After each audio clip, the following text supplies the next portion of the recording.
We're here with Scott Sterling, who is the president of the Museum of the San Fernando Valley, a voluntary position. You actually work for a living too, which is exciting. Thank you for being here with us today. You're welcome. I'm excited to be here. Let's start with this. Where are we physically today while you and I are sitting here chatting? What is this location? Physically, we're here in Northridge, California. We're at Rancho Cordillera del Norte, which is the home of Elizabeth Waldo, and McMaffin, which is the Multicultural Art and Music Foundation of Northridge. And she puts on different programs here. This is a bit of old California, and we've used this location for the museum's oral history program and our public arts here, just to kind of get the community to realize what a beautiful oasis this is here in the middle of a metropolis. To establish the context, there's no permanent physical building location for the museum yet. Setting that aside, what is your role with the museum right now? My main role is to build a consensus in the San Fernando Valley to help them understand the importance of history in the valley and sustaining our history here. And to do that effectively, we are looking for a permanent location. We do have some great possibilities, and some of them are here in Northridge, some are in Van Nuys, and we have partners all over, and we're looking to possibly have satellite locations in the San Fernando Valley and a permanent location. So these things will all come together, and I think we're coming to that point real soon. About how long has the museum as a concept been happening around the valley here? The museum was incorporated in 2005. It kind of came out of the Valley College, where they had a museum there. I'm going to defer some of that history to our founder, Jerry Fate.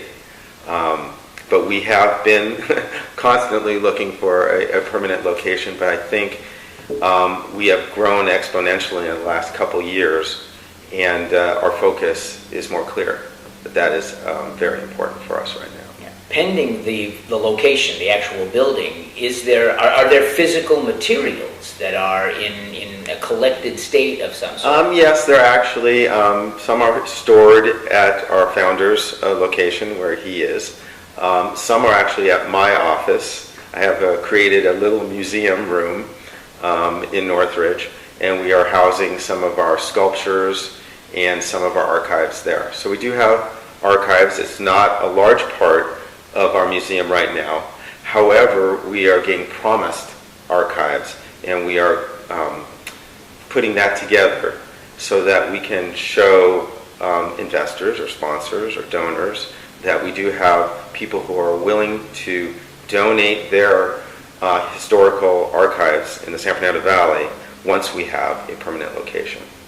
What is the time period in history that the museum would be focusing on moving forward? Well, I think we all have a different idea about that. I believe that the history of the San Fernando Valley is very unique in the last 100 years. I think before that is pretty typical California history with the Indians here, the native Indians, and the ranchos. But we actually have something a little bit different here, and that's the history of water coming into the valley, the ranchos, the movie stars that moved out here into the country at that time from Hollywood and made this their residence. And then the history of movies that were filmed here in the San Fernando Valley is very unique. And so that's something that we want to spotlight. Also, the aviation industry, we actually were very instrumental in World War II with some of the fighter jets that were developed, and then also some of the parts for the rocket to the moon were developed here in the San Fernando Valley. So very, very unique things happen here that affect the entire planet, really. It's sometimes enjoyable reading astronauts of that era and their accounts of racing back and forth between the San Fernando Valley and Downey, where the hubs were of the aerospace industry out here. Now, what types of locations are you looking for in terms of a physical museum? Are you looking for a large, permanent, could it be modern? are you only looking for a more historic building that you could then take over? No, I think we're very open to all possibilities. I like the idea of a historical building containing the museum. One of the places that we are looking at right now, I don't know if you can get this, but this is the 12th Church of Christ Scientists in Van Nuys. It was built in 1932. It has a beautiful auditorium. We would probably have to modernize it and create some display areas, but it has a great area for speaker series, which is something that we do. And then we're also trying to tie into our art alliances and create gallery space and workshop space for them as well. So this is a possibility. Another possibility, and I'm a real futuristic thinker, I guess, or is that we do have some structures here that are sitting empty. I've been told that this is not a possibility, but to me everything's a possibility. The Time Mirror building in Chatsworth has been sitting empty. There's a toy store business in there right now.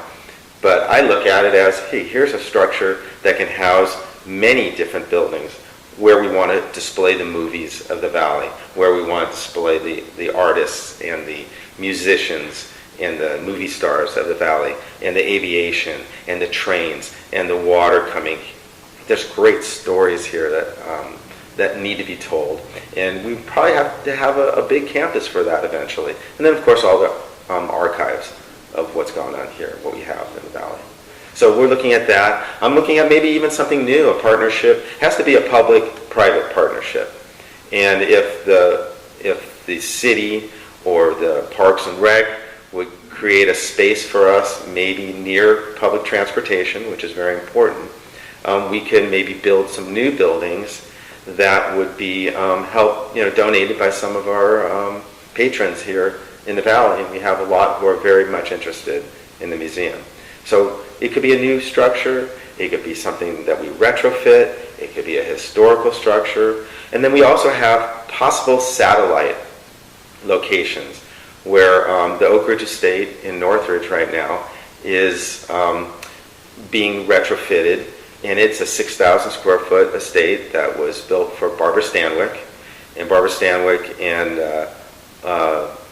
Zeppo Marks had a Marwick Estates, 250 acres. It was the largest breeding facility for horses west of Kentucky back in the 1930s and 40s. Then, of course, Jack Oakey bought it, and he kept it that way for a while. And so this has been a preserved estate. They have enough furniture for maybe one room, and they're talking to the museum about, us being there. I don't know if it's a great permanent location. I think it's a great satellite location. We could talk about the movie stars and the ranchos and the history of agriculture in the San Fernando Valley there. Tarzana Community Center has talked to us about us coming in there. That has a great history of Edgar Rice Burroughs and Tarzan. Fantastic things we can show there. In North Hollywood, the old train depot is in the process of being restored. We can have a satellite or a kiosk in that building. So we can be all over the Valley, but we still want a permanent location. Are you able to have any sort of a presence at the existing recognized historical sites, like the Los Encinos State Park? We have talked about that too. We actually had a donor that possibly wanted to build a structure on there, but that again is negotiation with the city and how they see the property. So there is an old fire station across from Los Encinos on Balboa in Encino that's been sitting empty, and we've been looking at that as a possible structure for the arts and for the museum. So there's endless possibilities, and it's kind of happening very quickly right now, and our partnerships are growing. So we're really excited. This is just a very exciting time for us. When we were looking at the grounds earlier before coming to this location specifically, you were mentioning that there are many residents of the Valley who have been here for a very long time. Is the museum working with, in any way, finding these longtime residents and capturing them?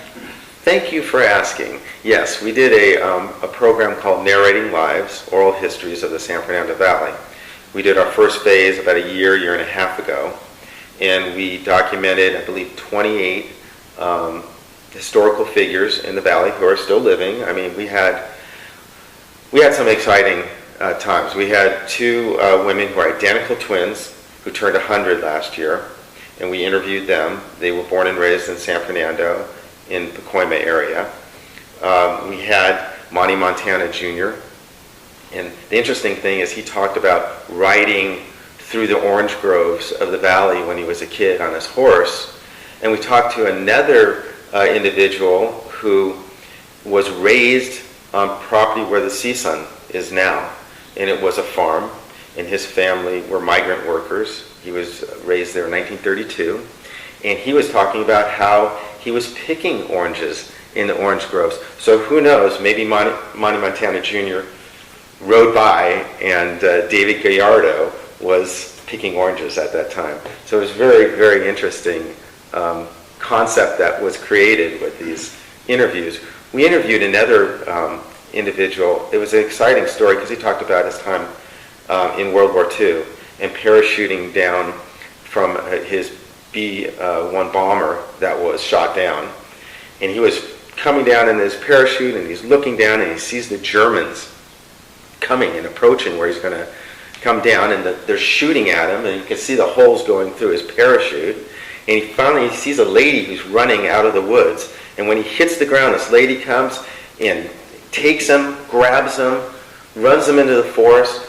They open up a trap door. They go down into the door. They close it, and the Germans come running over there. And we were just astounded. I mean, I shortened that story by 5 minutes, but it was exciting.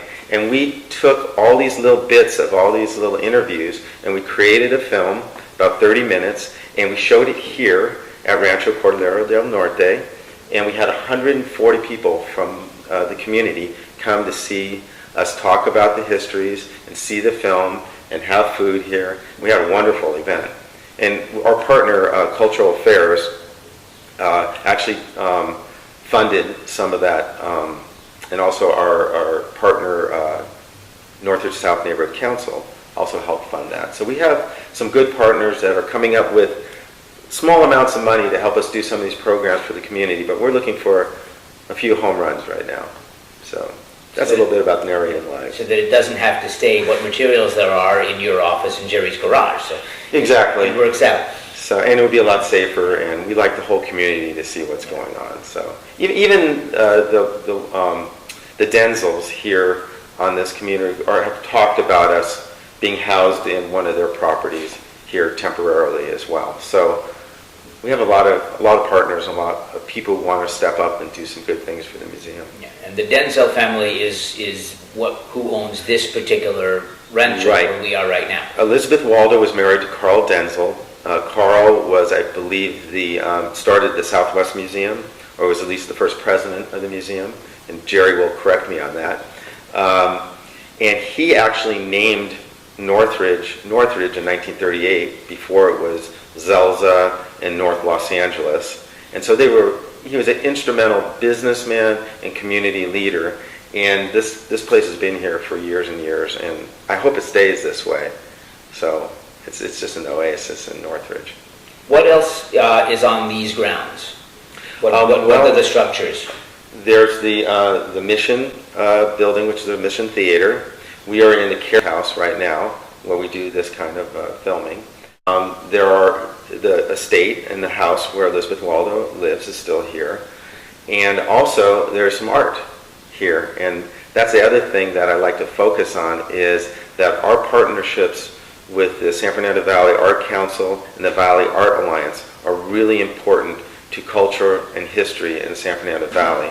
And so our museum is a history museum, and it's an art museum, and it's a cultural museum. It's all those things because they all are instrumental in telling the story of the San Fernando Valley.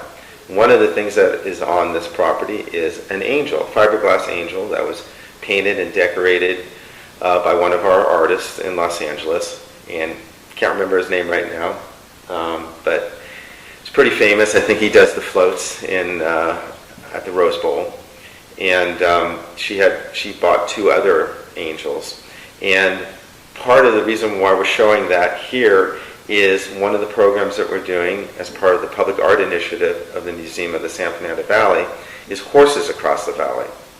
We are going to be doing full-size fiberglass horses that will be decorated and adorned by our local artists and then displayed in prominent locations throughout the San Fernando Valley. And right now we are looking at all the neighborhood councils and Rotary, Lions, all the nonprofits to come forth and purchase a horse and display it in a location that's appropriate for each neighborhood council, maybe something historical. And then we are going to get the corporate different businesses involved in a larger way, and so to help raise money for a permanent location for the valley, for the horses. They're calling already with horses. You know what? It's impressive. They're excited. They're very excited about this program, and I think it's the governor right now, Jerry Brown might be coming, but we don't have time for that. So. The beauty of our Rotary E-Club interviews is how authentic they are. We're going to keep going right through that phone ringing. So the money is going towards the San Fernando Valley Museum. It's going through for the art groups because we are trying to find permanent art workshop space and gallery space because a lot of our artists go over the hill to display their art. And it's ridiculous. I mean, we are the 5th largest population base in the United States. We don't have a permanent location for a museum, and we don't have a permanent location for our artists. And you mean just the San Fernando Valley? Just the San Fernando Valley. I believe it's 1,800,000 with Burbank, Glendale, San Fernando, Calabasas, and Hidden Hills. We're probably well over 2 million. So we are the 5th largest population base. And it's worthy of its own institute, it's worthy of its own museum. And I just want to say the other part of that money is going to horse charities in the San Fernando Valley as well. So it's an exciting project that we're looking for maybe 200 to 250 horses. So it would be really neat. And that would be not just in the valley. These horses would be citywide, or no, would be focused in the valley? Just in the valley. Just in the valley? Yes. Mm-hmm. We have 300 square miles in the San Fernando Valley. I'm sure we can find 200 to 250 locations. I mean, I know Northridge South is already ready to buy one. Valley Glen is ready to buy one. And speaking about Valley Glen, I have to mention this. We have a partnership now with Spark, which is Judy Baca and the Great Wall. And that Great Wall is on Coldwater. It's the longest mural in the world. And we do historical tours of North Hollywood and of Van Nuys right now, and we're looking to add the Great Wall as part of our tour schedule. And they, in conjunction with that, Valley Glen Neighborhood Council wants to put one of their horses in a prominent location near the mural. So our partnerships are all tying together with art and history in the San Fernando Valley. Not unlike our E-Club, bringing the entire valley together. Yes, that's the and idea. We appreciate that. We just have fewer horses in our Rotary Club so far. Well, about the horses, I mean, the reason why we picked the horse is because of its fantastic history and long history here in the San Fernando Valley. In the late 1700s, we had over 78,000 horses in the valley, way more than people were here. And so then we had the ranchos, and then we had the movie star properties, and they had their farms and ranches. And then we just had hundreds and hundreds of films shot here. The Westerns, Gene Autry, Roy Rogers, even Laurel and Hardy were filming here in the valley. So I mean, it's amazing what we have to display. Do you know It's a Wonderful Life was filmed in Encino on Louise Boulevard at Republic Studios? And was it Republic or RKO? One of the two, but they're both here, and that's history of the valley. It's unique, and we have to show it. So we're going to do that. That's what we're here for.